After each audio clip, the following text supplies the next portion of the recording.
With the end of year coming up, it's a perfect time to reflect on all the lessons, growth, and amazing guests we've had on Endo Battery. But instead of one big recap, I'm breaking it into quick, bite-sized reflections multiple times a week. Let's revisit what inspired us, learn what we missed, and recharge together in our Endo Year Reflection series. Join me each episode as we look back. Welcome to Endo Battery, where I share my journey with endometriosis and chronic illness while learning and growing along the way. This podcast is not a substitute for medical advice, but a supportive space to provide community and valuable information so you never have to face this journey alone. We embrace a range of perspectives that may not always align with our own, believing that open dialogue helps us grow and gain new tools. Join me as I share stories of strength, resilience, and hope, from personal experiences to expert insights. I'm your host, Alana, and this is Endo Battery, charging our lives when endometriosis drains us. This year truly started off with a bang. And by bang, I mean one of those moments where you think, okay, this conversation has been a long time coming. It actually took about 9 months, almost a full year, to get this guest on the podcast. Not because he didn't want to be here, but because he's incredibly busy doing work so many of us desperately need. Dr. Jeff Arrington joined me in episode 108 to talk about something that almost every single one of us feels to our bones: the deep frustration around insurance and excision care. Because here's the reality. We want expert care. We need expert care. And yet, so often, we simply can't afford it. And what I appreciate most about this conversation is that Dr. Arrington didn't sugarcoat it. He broke down exactly why the system is so challenging, not just for patients, but for providers too. How the insurance models make it incredibly hard to do things the right way, to keep the lights on, and to practice medicine with integrity and time and precision. So, for many of us, insurance feels like the villain in the story. And while the frustration is valid, this episode helped pull back the curtain on a large machine at work. Why so many expert excision surgeons end up practicing outside of traditional insurance models. Things when we look at advanced endometriosis care, even within say a laparoscopy for endometriosis, there is far more complexity to really doing good endometriosis work, doing the dissections, separating the adhesions, separating the bowel, working around the ureters, than somebody that goes in and says, oh, that endometriosis directly over the ureter. I very carefully just touched cautery to it so I didn't damage the ureter, instead of doing the appropriate dissection and separating the disease out. Or if they go in and see some bowel endometriosis, to maybe just very easily, carefully, safely burn across the surface, but not really treat it. Or the risk of that is far less than a doctor actually going in and cutting the disease out and repairing the bowel or dissecting the ureter out. The thing where that comes into play when insurance companies look at that RVU for laparoscopy, they don't make any adjustments on the complexity risk between superficial ablation and excision of disease. To the insurance companies and to that CMS RVU system, it's all the same. And that's just the malpractice side of things. Certainly the work involved, taking 10, 15 minutes to quickly burn a few places rather than 2 or 3 hours to cut disease out. They have zero accounting for the extra work involved and the tedious work involved in full excision, rather than just, spot burning a couple places and saying that's the best I can do. Right. So when we look at the way that insurance looks at things, they consider a superficial, let's say somebody gets in and there's just endometriosis everywhere, but no adhesions. And let's just say that there is some depth to the disease, but there's no bowel involvement, no ureter dissections, but really widespread endometriosis with some depth to the tissues to the side of the rectum. Going in and cutting that out, can take an hour and a half, couple hours sometimes, compared to a doc just going in and saying, oh, here's a few spots, let's burn those, and then leaving everything else untreated and untouched. We're talking a 10, 15-minute surgery versus an hour and a half surgery, and the compensation, the RVU value for those procedures is exactly the same. One of the biggest takeaways for me in this episode was the conversation around informed consent, because informed consent isn't just about signing a piece of paper. It's understanding what's happening in your body, what your options are, and what the long-term implications might be? The most important thing, I mean, both words in that informed consent, both are equally important. A patient cannot give consent if they're not informed. And we have to start by basically providing information. And that starts with the doctor just sitting and listening to a patient, understanding and considering the history and formulating in my mind as a physician what I think is going on. This is what's called a differential diagnosis. We basically try to piece all the symptoms together and try to think of all the different things that could explain what the patient is experiencing. Certainly in my line of work, the most common are endometriosis, pelvic floor pain, adenomyosis, interstitial cystitis, nerve impingements or nerve irritations, those sorts of things. In patients with long-standing pelvic pain, we've got to consider central sensitization. So we're trying to listen to the patient, formulate a number of ideas of what we think may be going on. And it may not be a single thing. It could be a collective group of things. And then we step back and think, okay, what can I do to explore that a little bit more and see if we can wean down or get a better idea between all those possibilities, what the most likely sources are. That's where the exam comes into play. And then that's when any imaging comes into play. We also talked about dynamic imaging, specifically dynamic ultrasound, and why it can be such a powerful tool in endometriosis diagnosis when it's done by someone who truly knows what they're looking at.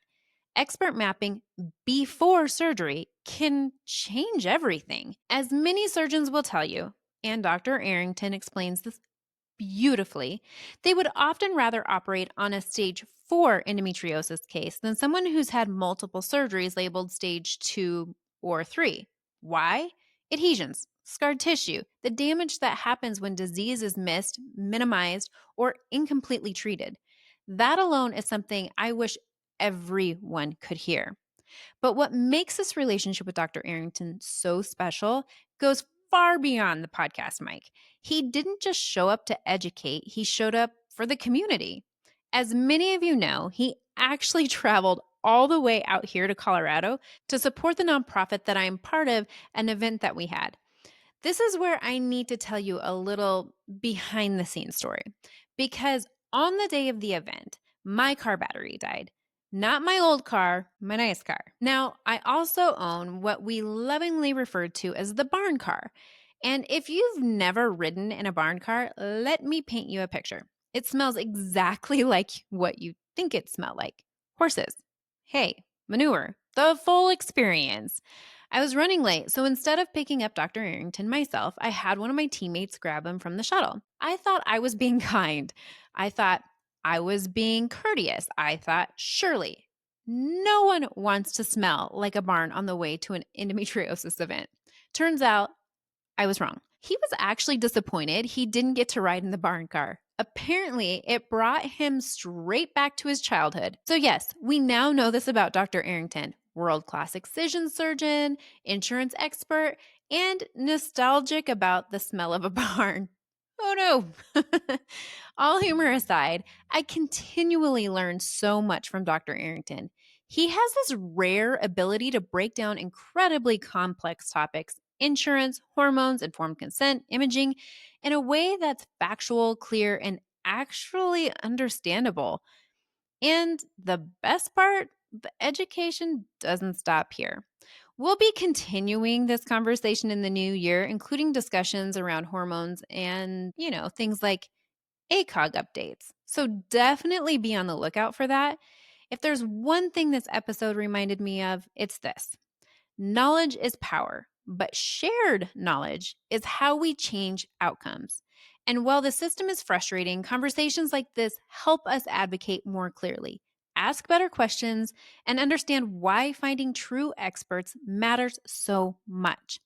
So, as you listen to these clips, I invite you to reflect on what stood out to you, what clicked, and what you wish you had known sooner. And if nothing else, maybe we will all remember that sometimes even the heaviest topics can still leave room for learning, connection, and apparently the occasional barn scented memory. Some episodes stay with you because they teach you something new. Others stay with you because they change the way you think about pain entirely. And this episode did both. In episode 109, Dr. Shirin Tofai joined me to talk about hernias. And I know if you're listening to this right now, you might be thinking, What do hernias have to do with endometriosis? Turns out a lot more than we've been led to believe. Because endometriosis isn't always the pain generator in the body. And for so many people, especially women, hernia pain flies completely under the radar. Dr. Tofi explained something that really stuck with me. The hernias that affect women often don't look like the classic bulge we've been taught to watch for. They're subtle, they press gently on nerves, they whisper instead of shout, and yet they can cause significant life altering pain. Pain that mimics pelvic pain, hip pain, groin pain, pain that so many of us have been told is just part of endometriosis. One of the most striking things Dr. Tofi shared is that men often don't feel pain from hernias, but women do. And that alone should make us pause. Because if women experience hernias differently, but we're using male centric diagnostic expectations, of course things are going to get missed. So, when I talk to my medical students, when I teach them, I ask them, when do you guys get taught about hernias? And it's during the male genital urinary system. So it's always connected to a male disease. There are gynecologists that don't know that women can get hernias. So we have to do a better job of teaching as early as medical school that women can get hernias. And we actually published another paper that specifically outlines how women present differently than men for the same exact disease. Men tend to present with a bulge. Women tend to present with pain. Men tend not to present with pain, actually. And so there are surgeons that say if it's painful, it's not a hernia. And I'm like, that's completely wrong. So there's a lot of misinformation out there. And I think because it's always been a male dominated view of hernia disease and male dominated care, all of our surgical techniques are for men. All of our randomized controlled trials included only men. Our mesh is designed for a male anatomy. So there's a lot of bias against women for this disease and diagnosis and their treatment. She also shared something incredibly important for anyone who's had a hysterectomy. In her experience, women who have had hysterectomies often do have hernias, and many of them have had no idea, not because the pain isn't real, but because no one thought to look. So the Ehlers-Danlos syndrome patients, the EDS patients that have the hyperflexibility, hypermobility syndrome, they are more likely to just have like loose fascia and muscles. And if they have surgery, let's say they have a hysterectomy, they're going to get a hernia from that incision Interesting. because they don't have enough collagen. Their collagen is like not normal. So you need normal collagen to heal. And so if you're not healing the incision, that's why we prefer laparoscopic surgery Right. for these patients because the incisions are much smaller to heal. There's not a big incision, for example. That's number one. Number two, they get pelvic pain because everything is loose. Their pelvic floor is loose and their groin is loose. And I've noticed that when I go in there, I have this special technique for these patients with EDS, and I tighten their inguinal floor. A lot of their pelvic floor symptoms go away. I can't explain it, but it's happened on every single patient I've done it on. So they don't need the organ prolapse surgeries and all the other operations, which they don't do well with anyway, because Right. you're operating on unhealthy collagen, low collagen kind of tissue. So yeah, you have to be very careful with those patients. You don't treat them like a typical hernia patient. That moment really hit me because awareness alone can change the trajectory of someone's healing. Knowing that there may be another pain generator and that it's identifiable on imaging when done with the right specialist can be the difference between staying stuck and finally moving toward relief. What made this episode especially meaningful for me was that I was genuinely excited, and if I'm being honest, a little nervous going into it. I know how respected Dr. Tofi is. I know how deep her expertise runs when it comes to hernias. And sometimes when you sit across from someone like that, you just hope your brain keeps up. And she was so kind. She was generous with her time, generous with her knowledge, and incredibly patient, even on a day when I was completely exhausted. We had such a thoughtful conversation both before and after we hit record. And it reminded me that true experts don't just lead with credentials, they lead with compassion. Then came episode 110, and this one surprised me in the best possible way. I sat down with Dr. Navita or Neve and Rick Macy. And if you would have told me ahead of time that this duo would end up being one of the most inspiring conversations of the season, I might not have fully believed you. But what they brought to the table was something I hadn't seen done quite like this before.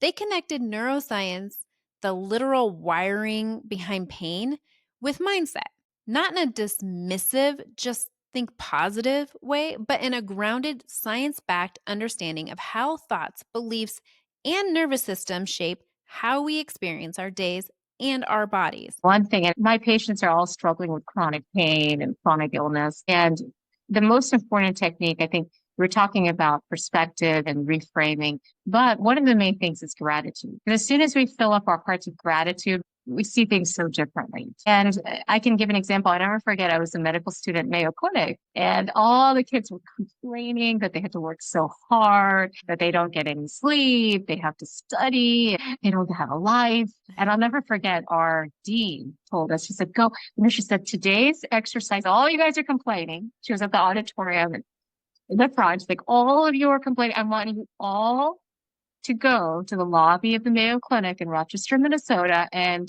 just sit there for 20 minutes and watch. Okay, now we all sat there. I remember watching, there's like beautiful chandeliers, beautiful floors, and there you see the sickest kids that have maybe 3 or 4 months left to live.